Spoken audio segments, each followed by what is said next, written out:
बाली भी शंकर की उपासना करता था और सुग्रीव भी शंकर की उपासना करता था। अब एक बात ध्यान देना,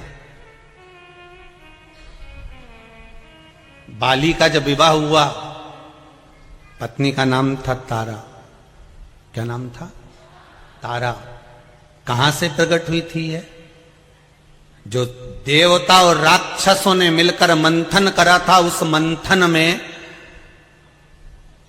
बाली और सुषेण वेद, इन दोनों का बहुत ज्यादा सहयोग था मंथन के समय पर। बाली और सुषेण वेद, जिसने लक्ष्मण जी को संजीवनी दी थी, ये दोनों साथ रहते थे और दोनों का प्रबल सहयोग उस मंथन में था जो देवता और राक्षस मिलकर मंथन कर रहे थे। सुषेण वेद को और बाली को क्यों रखा गया था? क्योंकि बाली भी बलवान था और सुषेण वेद ज्ञानवान था। सर्प, सांप का जब मथते समय उसका फैन निकलता था मुख से, विष प्रकट होता था, और जिन जिन को वो विष लग जाता था उसके प्राणों के घात होने लगते थे। तो सुषेण वेद उनको औषधि देकर वापिस अच्छा कर लेता था। इसलिए मंथन में दोनों का होना जरूरी था, बाली का भी था और सुषेण वेद का भी था। दोनों मंथन में लगे हुए थे, सेवा में लगे हुए थे।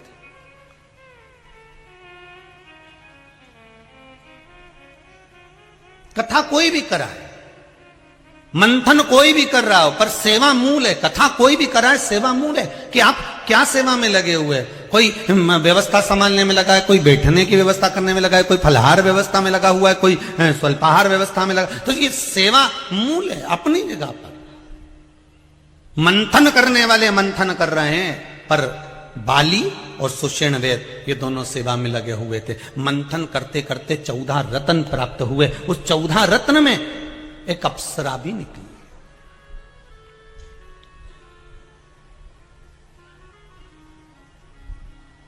चौदह रत्न में एक अप्सरा भी निकली है। उस अप्सरा में प्रबल अप्सरा थी तारा, बड़ी सुंदर थी। और जैसे ही प्रकट हुई तारा, जैसे ही प्रकट हुई वो अप्सरा, जैसे ही प्रकट हुई तारा, तारा को यहां बाली ने भी देख लिया और सुषेण वेद ने भी देख लिया, और दोनों ने कह दिया कि इससे विवाह करना चाहते हैं, इसको हम अपना बनाना चाहते हैं। अब बात यहां अड़ गई कि इन्होंने वो मंथन को रोक दिया उस अप्सरा के चक्कर में, तारा के चक्कर में। बाली का इसको मैं रखूंगा और सुषेण वेद के मैं इसको रखूंगा। दोनों खड़े हो गए। मंथन जब बंद हो गया, क्योंकि मंथन इसलिए बंद हो गया था क्योंकि सर्प का जो विष निकल रहा था वो देवता राक्षसों को लग रहा था। सब घायल हो चुके थे। अब ना तो सुषेण वेद उनका इलाज कर रहा था, ना बाली उसमें बल प्रदान कर रहे थे। तो बड़े घबरा गए देवता। देवता उन घबरा कर उस अप्सरा को ले जाकर भगवान विष्णु के पास पहुंचे। भगवान विष्णु से कहा, प्रभु ये अप्सरा निकली है 14 रत्न में, एक रत्न अप्सरा, ये तारा नाम की सुंदर नारी प्रकट हुई है, क्या करना है इसका? भगवान विष्णु ने कहा, क्या चाहते हैं? बाली कह रहा है मैं इसको अपनाऊंगा, सुषेण वेद कह रहा मैं अपनाऊंगा। भगवान विष्णु निर्णय नहीं दे पाए तो शंकर जी के पास ले गए, शिव जी के पास।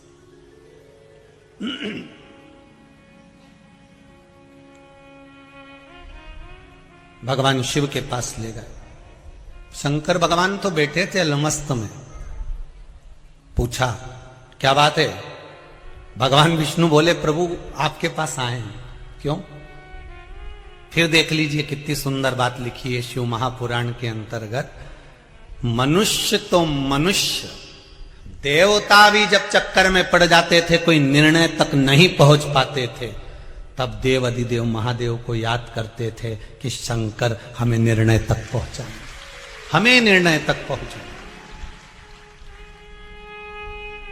एक लोटा पानी, एक बेलपत्र, एक पुष्प, एक चावल का दाना व्यक्ति के निर्णय को बदल देता है महाराज।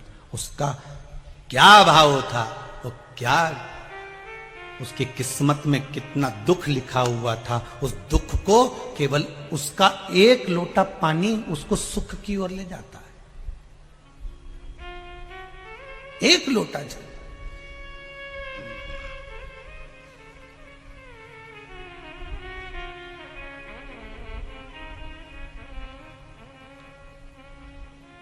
आप में से कितने लोग हैं जो शंकर जी को रोज जल चढ़ाते हैं? हाथ उठाइए।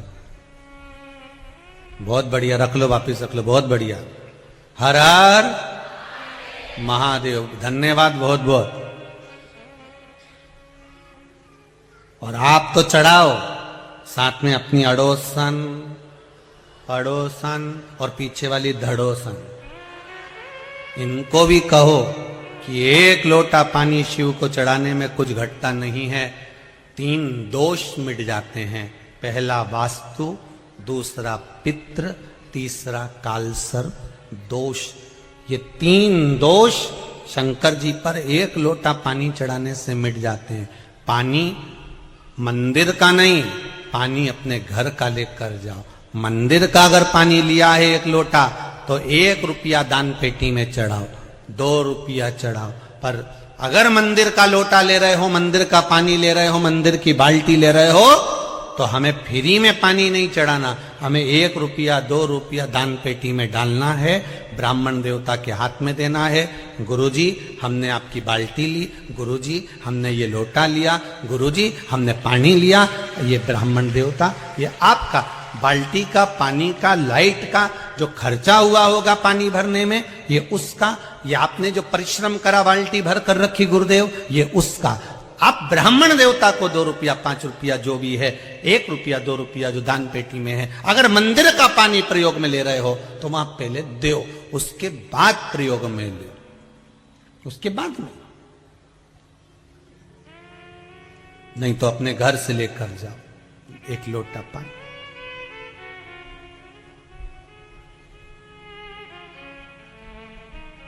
नियम बनाओ, जरूरी है।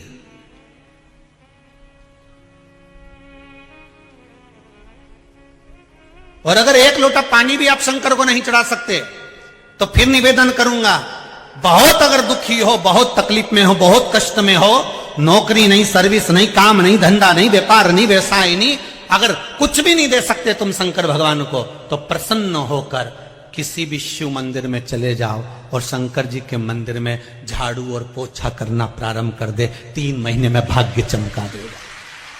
3 महीने लगेंगे भाग्य चमकाने में। तू उसका फर्श चमका, उसकी सेवा में लग जा, उसके मंदिर की सफाई में लग जा, वो भी तेरे जीवन में से दुख दरिद्र बाहर कर देगा।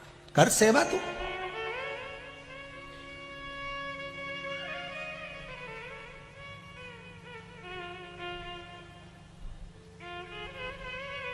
कोई जल चढ़ा कर गया, बेलपत्री चढ़ा कर गया, कोई चावल चढ़ा कर गया, कोई मूंग चढ़ा कर गया, कोई अगरबत्ती, कोई धूप बत्ती, कोई दिया लगा कर गया। तू जा और आज मन में विचार कर कर जाना, मुझको 2 हफ्ते 3 हफ्ते बाबा की सेवा करना है। मैं जल भले ना चढ़ाऊं पर मंदिर में झाड़ू और पोछा लगा दूंगा, मंदिर की सफाई मैं कर दूंगा और प्रसन्नता आपके जीवन में अपने आप बाबा देते जाएगा। आप उसकी सेवा में तो लगो। कई लोग कहते हैं गुरुजी क्या हम झाड़ू पोछा करेंगे अच्छा लगेगा? अरे भाई, अपने घर की तिजोरी की सफाई कोई नौकर करता है क्या? अपने घर में तिजोरी है, उसकी सफाई दीपावली पे किस किस के घर में तिजोरी और अलमारी की सफाई नौकर करेगा? काम वाली करेगी? नहीं, तिजोरी और अलमारी की सफाई घर का मालिक करता है। उसी तरह शंकर के दरवाजे की सफाई घर का मालिक करता है। महाराज आप करिए, वो देने में कमी ना रखेगा। उसके दरवाजे पर तो 33 कोटि देवता आकर धोख लगाते हैं महाराज, उसके दरवाजे पर बैठे रहते हैं, उसके द्वार पर बैठे रहते हैं।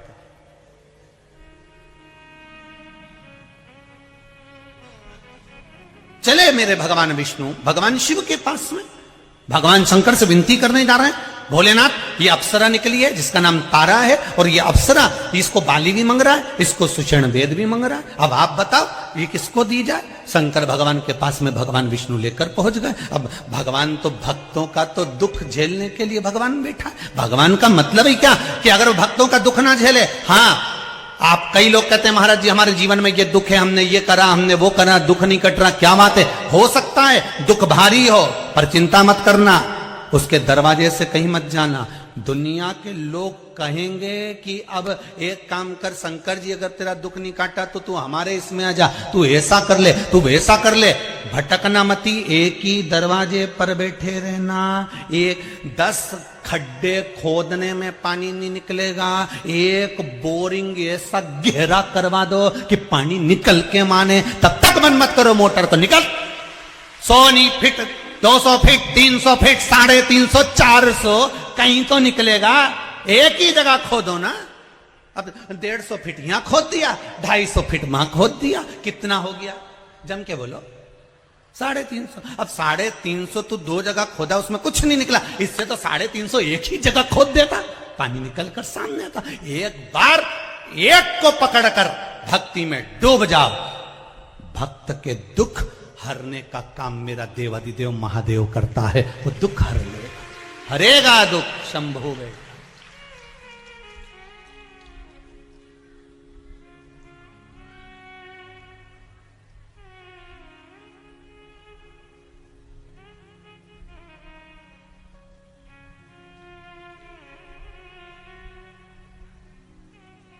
मेरा शंभु, मेरा ओघड़दानी, मेरा त्रिकालदर्शी, मेरा कैलाशी,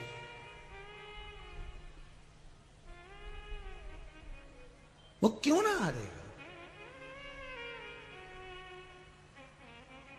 आप एक बार दिल से उसको बोलो, जैसे आप अपने मम्मी और पापा से कहते हो ना मम्मी, बिल्कुल वही अंदाजा आपका होना चाहिए।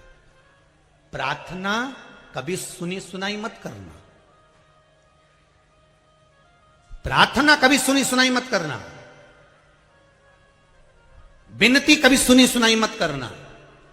आप तो अपने दिल से, हृदय से, मन से, जैसे आप अपनी मम्मी से, जैसे वो कहते हैं ना, एक भेड़ चराने वाला, बकरी चराने वाला, जो भेड़ चरा रहा था, बकरी चरा रहा था, भेड़ चरा रहा है, वो चराने वाला, भेड़ चराने वाला भेड़ों को इकट्ठा करता और उनके बाल में से जूं निकालता रहता, जूं निकालता उनके बालों में से, और भगवान से कहता, भगवान राम जी, वन में रहते रहते तुमको बहुत सारी जूं पड़ गई होगी, मैंने सारी भेड़ की जूं निकाल दी, एक बार तुम मिल जाओ, तुम्हारी भी निकाल दूंगा।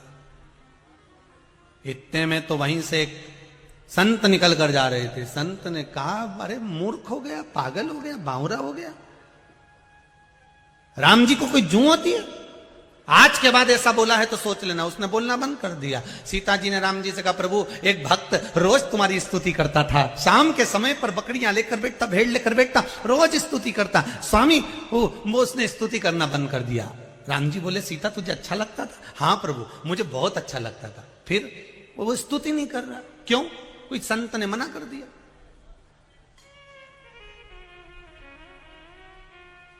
कोई संत ने मना कर दिया। अच्छा, हाँ।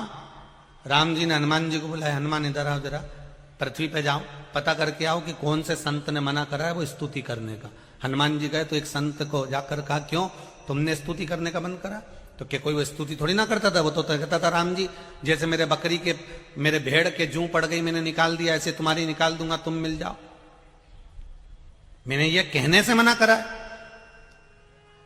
हनुमान जी ने कहा, उसको बोल कराओ, जैसे बोलता था वैसा कि वैसा ही बोले। तो संत ने कहा, वो संस्कृत नहीं बोले, वो हिंदी नहीं बोले, वो आला टेढ़ा बोले तो भी बोलने दे, बोलने दो, तुम तो बोल के आओ। उसी से मेरी सीता प्रसन्न है, मेरी जानकी प्रसन्न है। हनुमान जी ने कहा, संत ने जाकर कहा, तुम एक काम करो, तुम जैसे स्तुति करते थे वैसे ही करो, राम जी की जूं निकालो, मना नहीं। बस उसने जो बोलना प्रारंभ करा, सीता फिर प्रसन्न हो गई। भगवान तुम्हारी वो स्तुति नहीं सुनता जो दुनिया गाए, भगवान वो स्तुति सुनता है जो तू दिल से गाए, तो अपने हृदय से बोले, मन से बोले, वो स्तुति परमात्मा सुनता। अब कहो ना भगवान को, जैसे एक बच्चा अपनी माता से कहता है, एक बच्चा अपने पिता से कहता है, एक बच्चा अपने माँ बाप से जैसे कहता है, वैसा आप भगवान से कहकर देखिए। एक बार बैठे बैठे भगवान से कह दो, प्रभु हे मेरे नाथ, हे मेरे स्वामी, हे भोलेनाथ। भगवान जैसे बच्चा कहे, मम्मी, ओ मम्मी, मम्मी के क्या है? मम्मी। सुनो तो, सबके पास में मोबाइल है, मेरे पास नहीं है। माँ बोलेगी चुपचाप बैठे रहे, पढ़ाई का समय कि मोबाइल का समय। मम्मी तुम दिला दो ना एक मोबाइल, पापा से कह दो ना। बच्चा जैसे प्रेम से अपनी मां से कहता है। अब मां के कानों में बात पहुंच गई कि इसको मोबाइल चाहिए। अब मां उस मोबाइल को पिता के दिमाग में कैसे फिट करती है ये मां ही जान सकती। सुनो, आजकल मालूम है बच्चों की चोरी बहुत हो रही है, तो अपने काम करें, टिक्कू को एक मोबाइल दिला दें। क्यों? उसके पास मोबाइल रहेगा, नंबर रहेगा, तो कोई अगर उसको पकड़ेगा तो फोन तो कर देगा। पिताजी ने कहा बिल्कुल सही बोल रही है, बिल्कुल सही। पिताजी दूसरे दिन जन्मदिन पे तो टिक्कू को मोबाइल दे दिया। तुम जैसे अपनी मां को प्रेम से कहते हो, इतना प्रेम से तुम देवाधिदेव महादेव को तो बोल के देखो, बाबा ओ बाबा ओ बाबा। शंभो शरणे मांगू घड़ी दुख काटो, दया करी न दर्शन। अब दिल से कहो तो, उसको विनती करो तो, निवेदन करो तो, एक बार भाव से, दिल से, अपने एक भक्त का जो स्वभाव होता है वो भाव से कहा।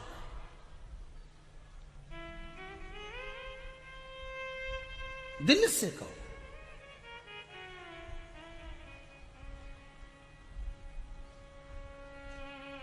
भगवान से दिल। देख लिया संसार हमने, देख लिया सब मतलब के यार हमने देख लिया। झूठे नाते झूठे रिश्ते, झूठा है संसार हमने देख लिया। भोलेनाथ ये संपूर्ण संसार, संपूर्ण जगत, संपूर्ण विश्व सब झूठ का दुकान, सब झूठ। अब तेरे सिवाय कोई हमारा नहीं, हमारा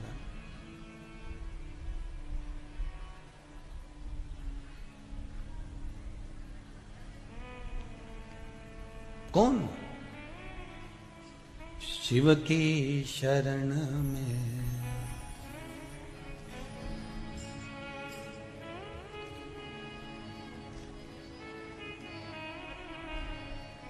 ये संपूर्ण जगत मिथ्या, झूठ।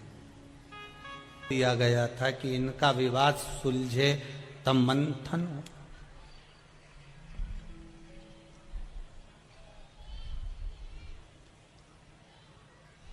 परिवार में, मोहल्ले में, रिश्तेदारों में, कुटुंब में, समाज में, लौकिक रीति में कहीं अगर विवाद होता है तो उसमें व्यक्ति का जो मस्तिष्क है, माइंड है, वो काम में नहीं लगता।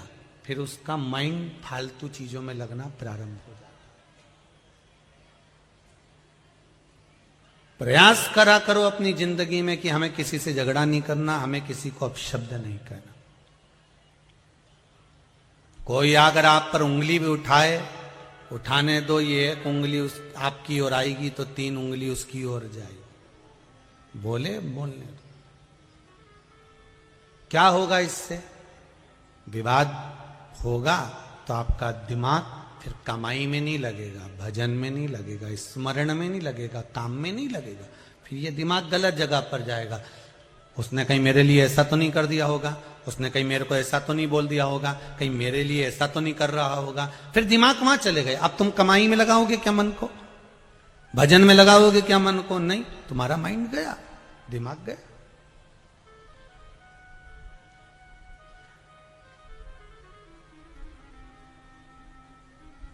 देवताओं ने ले जाकर शिव जी के सामने छोड़ा। अब आप निर्णय दो। शंकर भगवान ने पूछा क्या निर्णय? कि निर्णय ये, परिसर खोलिए रिटर्न का, निर्णय दीजिए आप, क्या निर्णय देना है? निर्णय ये दो कि ये इस तारा को, इस अप्सरा को लेना है दो को, एक है सुषेण वेद और दूसरा है ये बाली। अब इनने कह दिया जब तक ये हमको नहीं मिलेगी, और दोनों को ही चाहिए। अब स्त्री एक, नारी एक, और ये दोनों को चाहिए।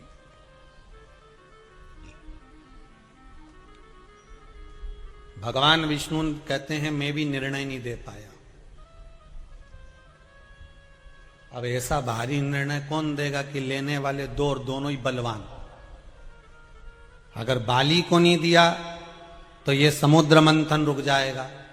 सुषेण वेद को नहीं दिया तो जो सांप का जो विष निकल रहा है, और शिव जी के गले में जो मूंछ वाले मुंडों की माला है, वो शिव जी के गले में वो राहु के मुंड है जो शंकर भगवान धारण कर रहे,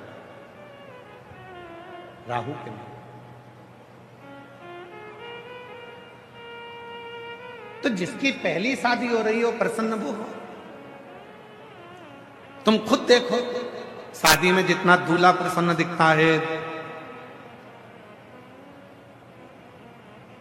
जितनी दुल्हन प्रसन्न दिखती है,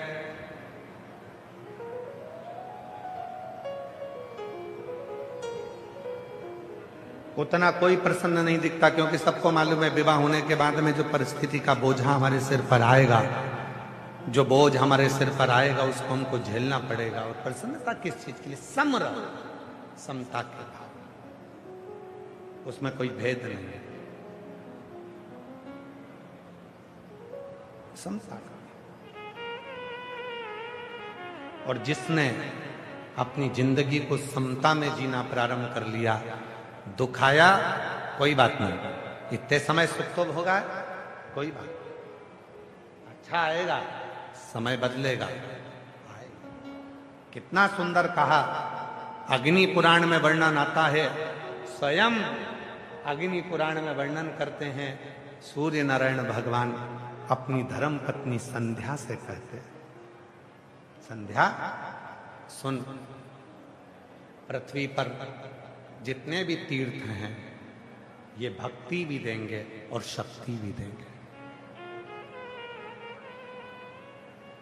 संध्या, पृथ्वी पर जितने तीर्थ हैं, आप वृंदावन जाइए, आप अयोध्या जाइए, आप जहां द्वारका जाइए, जगन्नाथ जाइए, आप केदार आप जहां जाना चाहो, बद्रीश जाइए, आप जहां मर्जी पड़े वहां जाओ और तीर्थों का दर्शन करो। दुनिया के जितने तीर्थ हैं भगवान सूर्य नारायण माता संध्या से कहते हैं ये भक्ति भी देते हैं और शक्ति भी देते हैं। इसलिए हमारे सनातन धर्म में कहा जाता है कि तीर्थ यात्रा जरूर करा करो, तीर्थ में जरूर जाया करो, वहां भक्ति भी मिलेगी और शक्ति भी मिलेगी। भक्ति और शक्ति ये दोनों मिलती।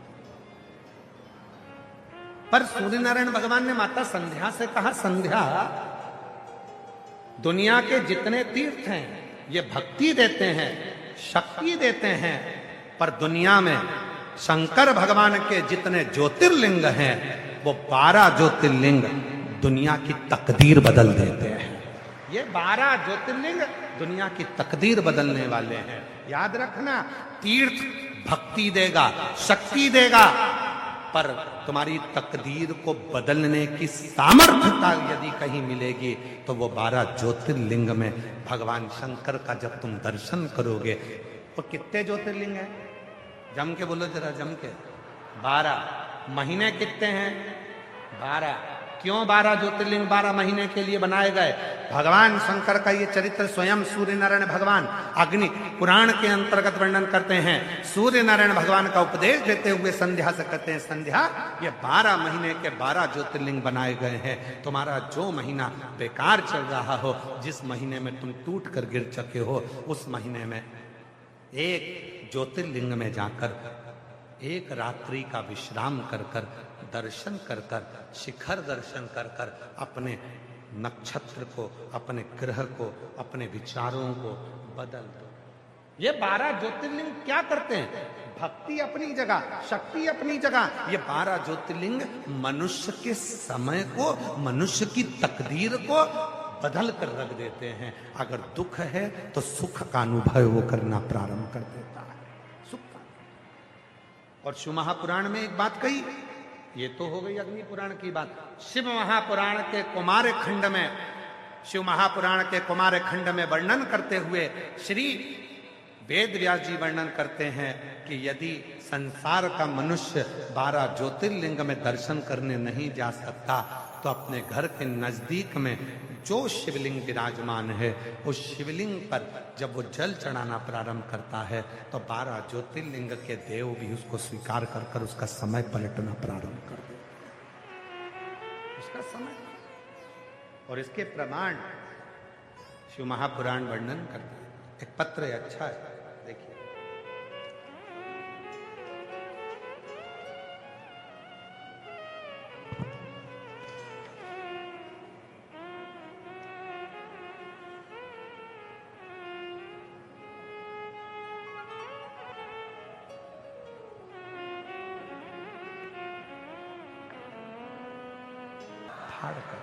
शिव कृपा करता, शंकर करुणा।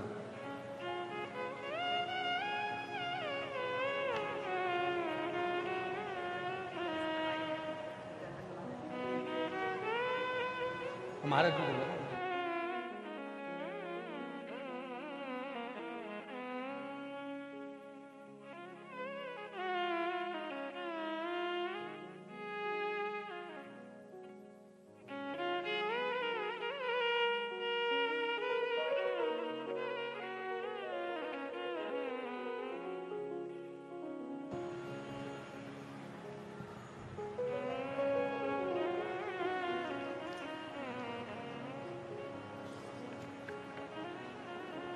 जोरदार ताली बजाएं। बाबा की कृपा, शिव तत्व। एक लाइन और बड़ी सुंदर है। तेरे दरबार की बाबा निराली शान दे, तुझे देते नहीं देखा पर झोली भरी देखी, मुख दुनिया मोड़े बाबा तू, मुख दुनिया मोड़े बाबा तू, मेरी लगी हरी थी बाबा तू, मेरी लगी परी थी बाबा तू। शिव के प्रति तुम्हारा विश्वास है, आए हो, भरोसा प्रबल रहना चाहिए, विश्वास दृढ़ रहना चाहिए। जब विश्वास दृढ़ होगा, भरोसा प्रबल रहेगा तो जीवन अपने आप सार्थक होगा। अपने जहां भरोसा ही नहीं है, विश्वास ही नहीं है, वहां शिव नहीं। शिव शिव को पाना है तो भरोसा होना चाहिए। शिव महापुराण का कौमार्य खंड कह रहा है, आप 12 ज्योतिर्लिंग में अपना तकदीर बदलने के लिए, भाग्य बदलने के लिए नहीं जा सकते तो अपने घर के नजदीक में जो शंकर भगवान का शिवालय है, अपने घर के नजदीक में जो शिवलिंग है, उस पर 1 लोटा जल चढ़ाना प्रारंभ कर दो। धीरे धीरे तुम्हारी तकदीर बदलना प्रारंभ हो जाएगी। भाग्य याद रखिए, आज का जमाना बहुत दिखावे का है। ना किसी आडंबर में जाना है, ना किसी पाखंड में जाना है, ना किसी ढोंग ढकोसले में पड़ना है। अगर पढ़ना है तो केवल शिव के 1 लोटे जल में पढ़ना है और अपनी जिंदगी को संवार लेना है, कुछ नहीं है। पहले शिव महापुराण की कथा में वर्णन किया, माता कौशल्या जी ने राम जी के लिए शंकर भगवान से पूछा था कि मेरे बेटे का भाग्य क्या बोलता है। जब शिव जी आए थे राम जी का दर्शन करने के लिए, तब भाग्य पूछा गया,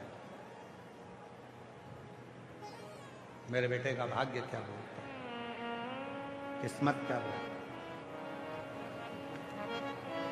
क्या भाग्य बोल रहे हो?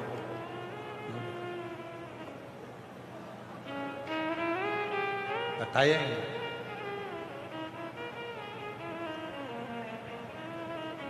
स्वयं यशोदा जी ने भी पूछा था कि मेरे बेटे का भाग्य बताओ, शिव जी से सामने खड़े होकर, हे बाबा मेरे बेटे का भाग्य बता। नहीं, भाग्य नहीं, भाग्य बताया है।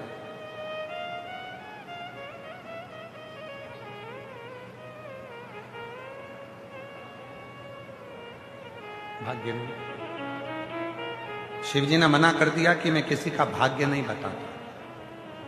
पर आज के जमाने में,